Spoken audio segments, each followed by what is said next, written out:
ሰላም ሰላም እንዴት ናችሁ? የደሱ ሄልዝ ቤተሰቦች እኔ እግዚአብሔር ይመስገን ደህና ነኝ። በያላችሁበት ሰላማችሁ ይብዛ። ዛሬም እንደተለመደው በአንድ ጠቃሚና አስተማሪ ርዕስ መጥቻለሁ። በዚህ ቪዲዮ ለእናንተ ልነግራችሁ የፈለኩት የመተንፈሻ አካላት ችግር እንዳይደርስብን ወይም ደግሞ የመተንፈሻ አካላት ችግር እንዳይኖር ምንም መከላከያ ዘዴዎችን ብንጠቀም ነው ከዚህ ችግር በተለይ ደግሞ የተለያዩ የሬስፓራቶሪ ዲስኦርደሮች አሉና እነሱ መከላከል የምንችለው የሚለውን የተወሰነ ግንዛቤ እሰጣችኋለሁ ማለት ነው። ከዛ በፊት እንደተለመደው ለቻናሌ አዲስ የሆናችሁ ሰብስክራይብ ያደረጋችሁ ቪዲዮውን እስከመጨረሻ እንድታዩ ስል ጠይቃለሁ። ነባር ቤተሰቦች ደግሞ ላይክ እና ሼር ያደረጋችሁ የዩቲዩብ አልጎሪዝም ለብዙዎች እንዲያደርስና ብዙዎች እንዲማማሩበት በማድረግ ትብብራችሁ እንዳይለይ ስል ጠይቃለሁ። ወደ ቪዲዮ እንሂድ።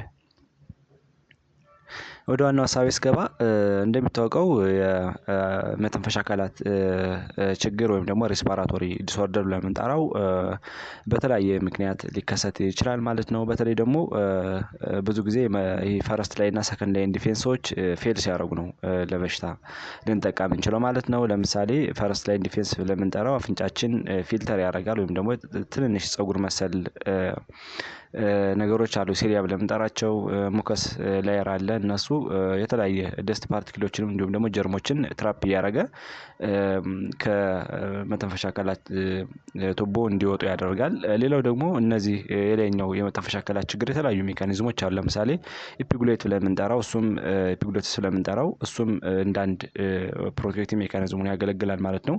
ነገር ግን የላይኛው የመተንፈሻ አካላት ፈርስት ላይን ዲፌንስ ፌል ሲያደርግ ወደ ውስጥ ወይ ደግሞ ወደ ታችኛው መተንፈሻ አካላት ይሄዳል ማለት ነው። በዛ ሂደት ከዚህም ሌላ ሰከንድ ላይን ዲፌንስ ሜካኒዝሞች ይኖራሉ። ለምሳሌ አልቬኦላር ማክሮፌጅ ለምንጠራቸው ወይም ደግሞ እነዚህ ታይፕ ኦፍ ደብሊውቢሲ ዋይት ብለድ ሴል ወይም ደግሞ ነጭ የደም ሴል አይነቶች አሉ። እነሱ የተለያዩ ፎሬን ነገሮችን ኢንገልፍ እያደረጉ በተለያየ ነገር እንዲወገዱ ያደርጋሉ። ስለዚህ እነዚህ ሁለቶች መከላከያ ዘዴዎች ፌል ሲያደርጉ ነው እንግዲህ የተለያየ የማተንፈስ ችግር ሊገጥም የሚችል ለምሳሌ አስም ሊሆን ይችላል። ሲኦፒዲ ብለን የምንጠራው ወይም ደግሞ ይሄ ክሮኒክ ኦብስትራክቲቭ ፓልሞናሪ ዲዚዝ የምንጠራው እንደ ክሮኒክ ብሮንካይተስ እና ኤምፊሴማ፣ ሌላም ብሮንኮኤክታሲስ የሚባል አለ፣ ላንግ አብሰስ፣ ኒሞኒያ፣ ቲቪ እና የመሳሰሉ የበሽታ አይነቶች ሊከሰቱ የሚችሉት እነዚህ ዲፌንስ ሜካኒዝሞች ፌል ሲያደርጉ ነው ማለት ነው። ስለዚህ ዛሬ እንግዲህ ምንድነው ልናወራ የፈለግነው ምን ሜካኒዝሞችን ብንጠቀም ደግሞ ፕሪቬንሽን ስትራቴጂዎችን ብንጠቀም ነው የሬስፓራቶሪ ዲስኦርደር ወይም ደግሞ የአተነፋፈስ ችግር እንዳይገጥመን ማድረግ የምንችለው የሚለውን አንድ ባንድ እናያለን ማለት ነው። የመጀመሪያው ቫክሲኔሽን መውሰድ ነው። በተለይ ህጻናት ላይ ነገር ቢለመድ አሪፍ ነው።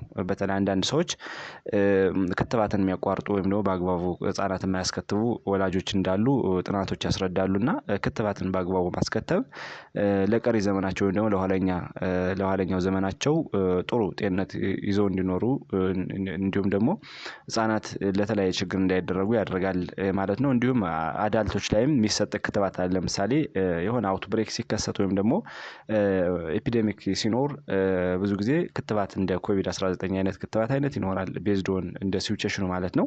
ስለዚህ ሰዎች ክትባትን በአግባቡ በመውሰድ የመተንፈሻ አካላት ችግር ወይም ደግሞ የመተንፈሻ አካላት ቱቦ አንዳንድ ችግሮች ሴሎች ችግር እንዳይኖር መከላከል ይችላሉ ማለት ነው። ለምሳሌ ህጻናት ላይ ብዙ ጊዜ አሁን የተለያዩ እንደ ኒሞኒያ፣ ኢንፍሉዌንዛ፣ ሚዝል፣ መንፕስ፣ ሪቦላ እና ፐርቶስ የሚባሉ የክትባት አይነቶች ይሰጣሉ። ወይም ደግሞ ህጻናት እስከ 9 ወራቸው የስኬጁል የሆነ ክትባት አለ እና እሱን በደንብ ማስከተብ ለሬስፓራቶሪ ዲስኦርደር እንዳይጠቁ ትልቅ ፍቱን ነው ማለት። ስለዚህ ህጻናትን ማስከተብ በጣም እጅግ አስፈላጊ ነው ማለት ነው። ሁለተኛ ይሄ ሃይጂን ፕራክቲሳችን አሪፍ መሆን አለበት ነው። በተለይ ሃንድ ዋሺንግ እጅግ በጣም አስፈላጊ ነው። በውሃና በሳሙና በተለይ ከሽንት ቤት መልስ እቃዎችን ከነካካም በኋላ እንዲሁም ደግሞ የተለያዩ ስራዎችን ከሰራን በኋላ አፍንጫችንና አፋችን ልንነካ ስለምንችል ቶሎ በመታጠብ ብዙ ማይክሮ ኦርጋኒዝሞችን ሃርቦር እንዳናረግ ትልቅ መፍትሄ ነው ማለት ነው። ስለዚህ እጅን በሳሙና በደንብ በመታጠብ መከላከል እንችላለን። ሳሙና ወይም ደግሞ ይሄ ሳኒታይዘር ለምንጠራው ሃንድ ሳኒታይዘር አቫይላብል በሚኖርበት ጊዜ ደግሞ እሱም በመጠቀም የተለያዩ ጀርሞችን ኪል ማድረግ እንችላለን።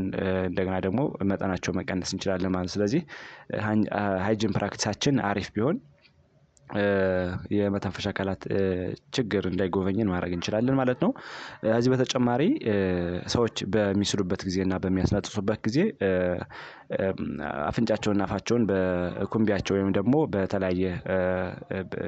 በተለያዩ አልባሳቶች ቢሸፍኑ በጣም አሪፍ ነው ማለት ነው። ምክንያቱም ሪስፓራቶሪ ድሮፕሌቶች ከአንድ ሰው ወደ አንድ ሰው ይተላለፋሉ ማለት ነው። ስለዚህ እሱን ስፕሪዱን መቀነስ እንችላለን። እንደገና ደግሞ ወደ ሌላ ሰው እንዳናስተላልፍ መጠኑን መቀነስ እንችላለን ማለት ነው። ስለዚህ እነዚህ ስንስል ወይም ደግሞ ስናስነጥስ ከቨር ማድረግ አሪፍ ነው። ከዚህ በተጨማሪ ደግሞ አንድ ሰው ለምሳሌ በሚታመምበት ጊዜ ኒሞኒያ ሊሆን ይችላል፣ ቲቢ ሊሆን ይችላል እና አንዳንድ ነገሮች የሳምባ ችግር በሚኖርበት ጊዜ ቤቱ ላይ ተቀምጦ አትሊስት የኢንኩቤሽን ፔሪድ እስከሚያልፍ ድረስ ቤቱ ላይ ቁጭ ቢል አሪፍ ነው። ምክንያቱም ይሄ እንግዲህ የሚጠቅመው ምንድነው ብዙ ጊዜ በሽታው ወደ ሌሎች ትራንስሚት እንዳይሆንና እንዳይተላለፍ ማድረግ እንችላለን ማለት ነው። ከዚህ በተጨማሪ ቅድም እንዳልነው የመተንፈሻ አካላት የታወቀ ችግር ካለበት አንድ ሰው ከሰዎች ጋር ክሎዝ ኮንታክትን መቀነስ አለበት። ምክንያቱም በመቀራረብ ነው እንግዲህ ብዙ ጊዜ ይሄ ክሎዝ ፕሮክሲሚቲ እንደሚታወቀው ትልቅ ፋክተር አለው የሬስፓራቶሪ ችግር እንዲከሰት እና ስለዚህ የሆነ ችግር ካለበት አንድ ሰው ክሎዝ የሆነ ፕሮክሲሚቲውን መቀነስ አለበት ማለት ነው። ሶስተኛ ላይፍ ስታይላችን ማስተካከል ነው። እንደሚታወቀው ብዙ ጊዜ ለምሳሌ አንድ ሰው የሚያጨስ ከሆነ ማጨሱን መቀነስ አለበት። እንደገና ደግሞ ባያጨስ አሪፍ ነው ማለት ነው። ምክንያቱም ጥናቶች እንደሚያስረዱት ስሞኪንግ ወይም ደግሞ የትንባሆ መጠቀም 90% አካባቢ ለክሮኒክ ኦብስትራክቲቭ ፓልሞናሪ ዲዚዝ ለምንጠራው ወይም ደግሞ ክሮኒክ የሆነ ለላንግ ፕሮብሌም ሊያጋልጥ ይችላል። ለንግ ካንሰር 90% አካባቢ ከሚያጋልጡ ነገሮች እንግዲህ አንዱ ስሞኪንግ ነው እና ለክሮኒክ ሪስፓራቶሪ ዲስኦርደር እንዳንጠቃ ማጨስን ማስወገድ በጣም አሪፍ ነው ማለት ነው። ከዚህ በተጨማሪ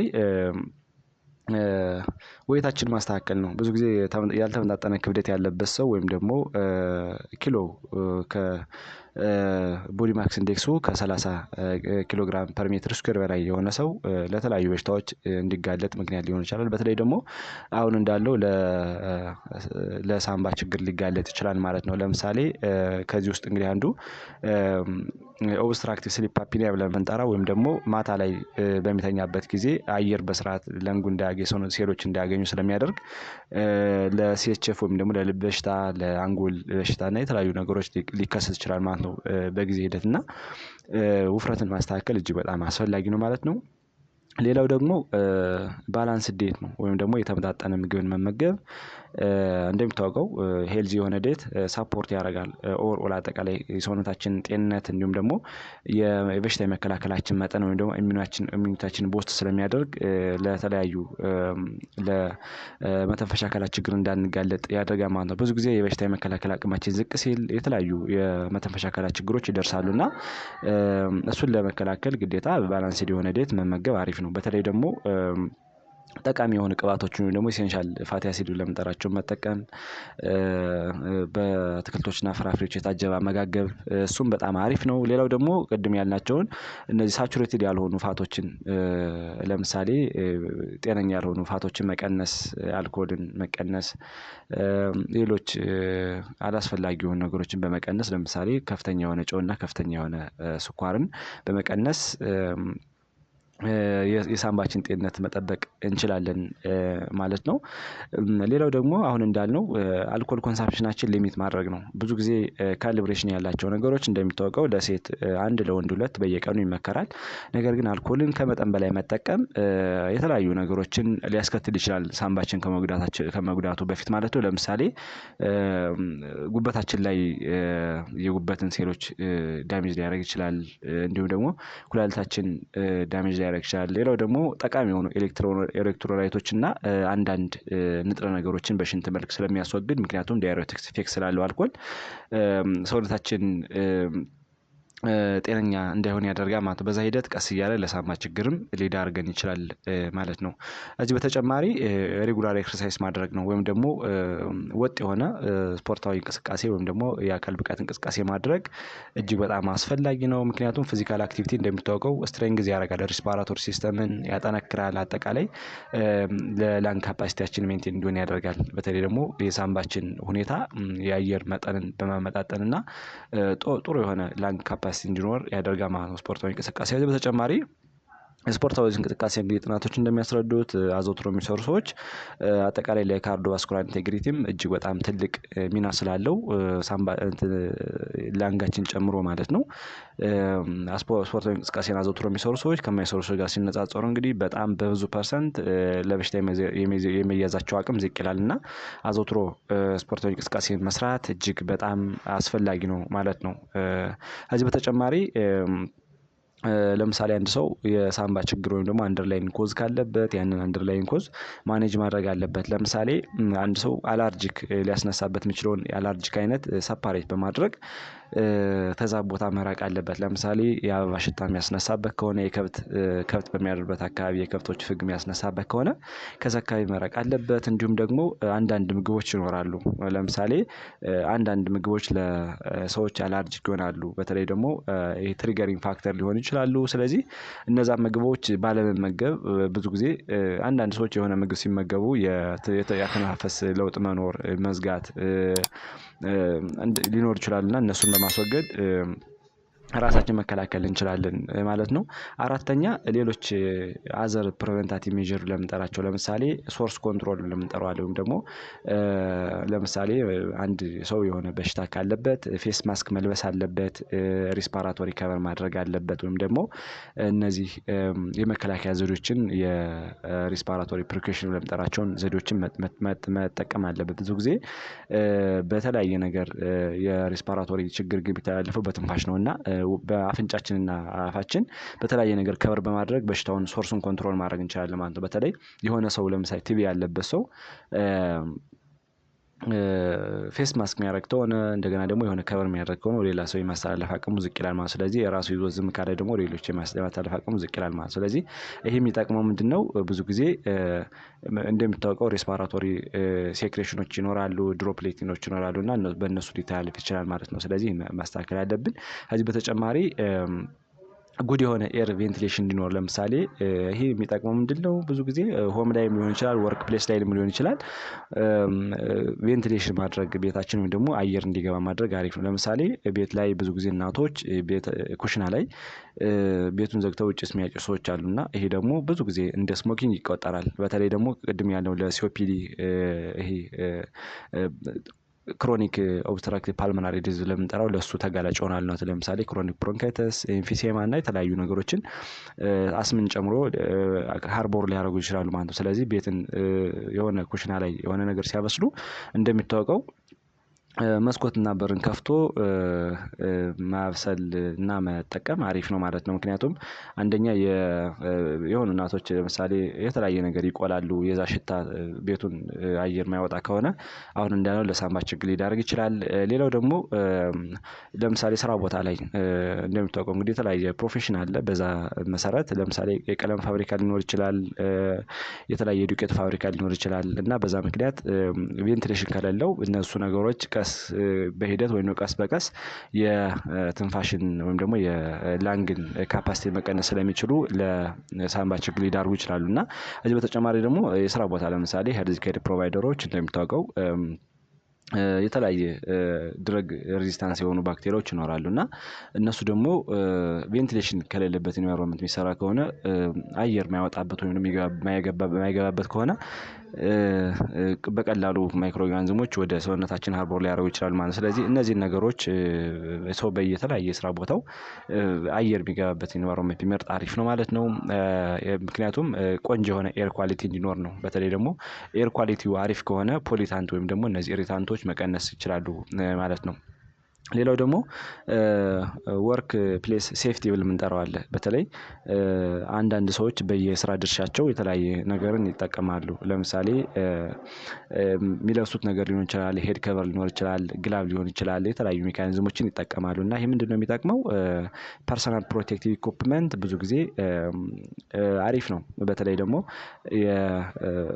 ለምሳሌ አንድ ሄልዝ ኬር ፕሮቫይደር የግድ ፔሸንት ኬር ሲያደርግ ማስክ መጠቀም አለበት። አጠቃላይ ኖዙን እና ማውዙን ከቨር የሚያደርግ ነገር ወይም ደግሞ በሪስፓራቶሪ ፕሪኮሽን ማድረግ አለበት ማለት ነው። ምክንያቱም በተለያየ ነገር ሃርቦር ልናደርግ እንችላለን ማለት ነው። ሌላው ደግሞ የተለያየ ስራ ቦታ ላይ የተለያየ ነገር ይኖራል እና እሱን መተግበር በጣም አሪፍ ነው ማለት ነው።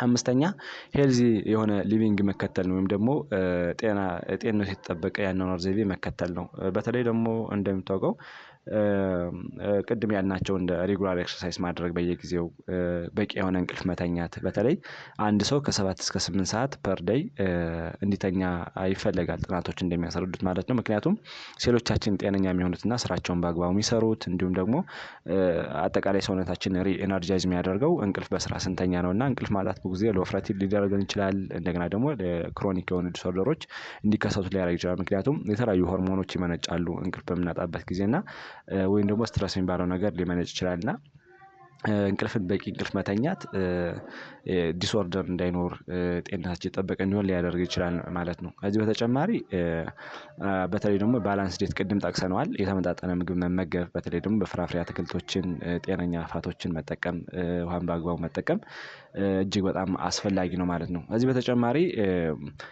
ብዙ ጊዜ በአመት ሊሆን ይችላል፣ በ2 አመት ሊሆን ይችላል የሰውነታችን ሁኔታ የአጠቃላይ የጤንነታችን ሁኔታ መታየት አለብን ማለት ነው። ብዙ ጊዜ አንዳንድ ሰዎች የሆነ ሳይነስ ሲኖራቸው፣ አላርጂክ ነገር ሲኖራቸው ወይም ደግሞ ያተነፋፈስ ችግር ገጥሟቸው ምንም አይነት የጤና ተቋም የማይጎበኙ ሰዎች አሉ። እነዚህ ሰዎች እንግዲህ ቀስ እያለ በሂደት ክሮኒክ ዲስኦርደር ወይም ደግሞ ይሄ ክሮኒክ ሬስፓራቶሪ ዲስኦርደር ሊጠቁ ይችላሉ ማለት ነው እና ስለዚህ የሆነ ሰው እንደዚህ አይነት ችግር በሚያጋጥምበት ጊዜ ሂዶ ኤግዛሚን መደረግ መታየት ያለበትን ሁኔታ ማወቅ እጅግ በጣም አስፈላጊ ነው። በተለይ ደግሞ በሽታ ያለባቸው ሰዎች ለምሳሌ አስም ሊሆን ይችላል፣ ሌሎችም የበሽታ አይነቶች ቅድም የጠቀስናቸው እንደ ክሮኒክ ብሮንካይተስ ሊሆን ይችላል፣ ኤምፊሴማ፣ ሌሎችም የላንግ ዲስኦርደር ያለበት ሰው ካንሰርን ጨምሮ ማለት ነው። እንደነዚህ ላንግ ካንሰር ማለቴ ነው። እነዚህ ያለበት ሰው ቶሎ ሆስፒታል መጎብኘት ወይም ደግሞ መታየት ያለበትን ሁኔታ በተለይ ደግሞ በሽታዎች ስር ከሰደዱ በኋላ ለመመለስ ከባድ ስለሆነ ቶሎ መጎብኘትና መታየት እጅግ በጣም አስፈላጊ ነው ማለት ነው። ስድስተኛ ብዙ ጊዜ ቆንጆ የሆነ አየር እንድናገኝ ማመቻቸት ነው። በተለይ ስራ ቦታ ሊሆን ይችላል፣ ቤት ሊሆን ይችላል፣ እንዲሁም የተለያዩ ቦታዎች ፕሮፐር የሆነ ቬንቲሌትድ የሆነ ሩም እንዲኖር ለምሳሌ ብዙ ጊዜ ዶርማቶሪ ላይ ስራ ቦታ ላይ የሆነ አየር የማይገባበት ኢንቫይሮመንት ከሆነ እሱን ማዘጋጀት እንዲሁም ደግሞ በርና መስኮትን ከፍቶ በደንብ አየር እንዲገባ ማድረግ። ምክንያቱም የተለያየ የሰው ትንፋሽ ወይም ደግሞ አጠቃላይ አየር ሊበከል ስለሚችል ለተለያዩ ችግሮች ልንጋለጥ እንችላለን ማለት ነው። ምክንያቱም 10 ሰዎች አንድ ቦታ ቢኖሩ እነሱ የተለያየ የኢሚኒ ፋንክሽን ይኖራቸዋል። እንዲሁም ደግሞ አጠቃላይ የበሽታ የመከላከል አቅማቸው የተለያየ ነው እና አንዱ ሰው የሆነ ችግር ካለበት ወደ ሌላ ሰዎች የማስተላለፍ አቅሙ ከፍ ይላል እና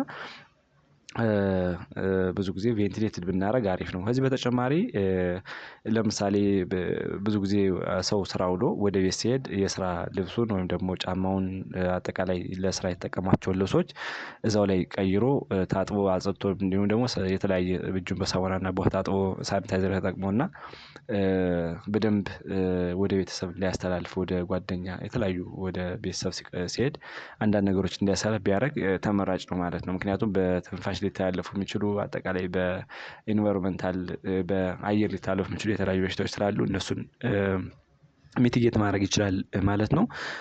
እንዲሁም ደግሞ ቤት ላይ ለምሳሌ ብዙ ጊዜ ቤት ላይ አንዳንድ ደስት ፓርቲክሎች ሊሆን ይችላል፣ ሌሎች ኬሚካሎች ሊሆኑ ይችላሉ፣ ከነፍሳቶች ብናኝና የተለያዩ ከአቧራ ብናኝ እነዚህ ነገሮች የሚጠራቀሙ ቤት ላይ ሊኖሩ የሚችሉ ነገሮች ይኖራሉ እና እሱን ቤትን አትሊስት በሳምንት ሁለቴ አንዴ በማጽዳት እነዚህ ነገሮች ብናኞችን ማስወገድ እንችላለን ማለት ነው። ምክንያቱም እነሱ በሂደት ለሪስፓራቶሪ ዲስኦርደር ሊያጋልጡን ይችላሉ ማለት ነው። ሰባተኛው እና የመጨረሻው በተለይ ደግሞ የሚጠቅመው መድኃኒት ለሚወስዱ ሰዎች ነው። አንዴ በሽታውን ዴቨሎፕ ካደረገ በኋላ አንድ ሰው ቶሎ ቶሎ መታየትና ሕክምናውን በአግባቡ መውሰድ በጣም አሪፍ ነው። ለምሳሌ የሆነ ሰው መድኃኒት እየወሰደ ፕሮፐር የሆነ ዶዙን መጠቀም አለበት። ወይም ደግሞ በሽታው ፊዚሻን ወይም ደግሞ ሄልዝ ኬር ፕሮቫይደሩ በትክክል ያዘለት መድኃኒት በአግባቡ መውሰድ አለበት። ሰአቱን በደንብ መውሰድ አለበት። ለምሳሌ አንዳንድ ሰዎች መድኃኒት ካዞላቸው ለምሳሌ የአስም ሊሆን ይችላል፣ የቲቪ ሊሆን ይችላል፣ እንዲሁም ሌሎች የመድኃኒት አይነት ታዞላቸው በሰዓት የማይወስዱ ሰዎች አሉ። እንዲሁም ደግሞ በቀን 3 ጊዜ ከሆነ ረስተውት አንዴ ሊወስዱ ይችላሉ፣ ሁለቴ ሊወስዱ ይችላሉ እና እንዲህ ማድረጋችን የሚጎዳው ራሳችን ነው። ምክንያቱም በይሄ አንዳንድ መድኃኒቶች ፕሮፐርሊ ካልተወሰዱ ሳይድ ኢፌክት ይኖራቸዋል። እንዲሁም ደግሞ የበሽታውን የመግታት አቅሙ ዝቅ ይላል እና ለተለያዩ ችግሮች ልንጋለጥ እንችላለን ማለት ነው። ከዚህ በተጨማሪ ደግሞ ፕሮፐር የሆነ ኢንስትራክሽን መከተል ነው።